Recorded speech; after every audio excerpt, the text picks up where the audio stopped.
Allah kabul eləsin ziyarətlərinizi. Bizi Allah yenə bu yerə qismət eləsin. Bu gözəl mübarək yerə, bu gözəlliyi sizə göstərən Allah'a şükür.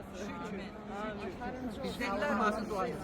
Allah'ımıza şükür, çok şükür. Allah dualarınızı kabul etsin. Amin. Allah sizin de kömeğiniz olsun ki bize yaxşı hizmet edin. Bizde iltiması dua isteyenler var. Allah Teala gelen gelmeyen milletimizin, cemaatimizin, Azerbaycan halkının hamı duasını, hacetleri kabul etsin. İlah amin. Başta olma şərtiyle. Allah köməyiniz olsun. Fəryadınıza satsın.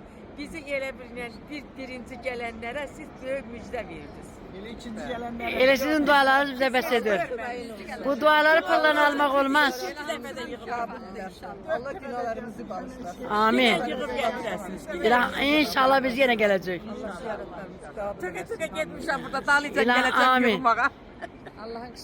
Deyir Hacı Neymət ki, sona qalan mənə elə dualar eləyiblər ki, o duaları deyir pullan almaq olmaz. Allah qəbul eləsin. Allah sizin hamınıza can sağlığı versin. Çox sağ olun.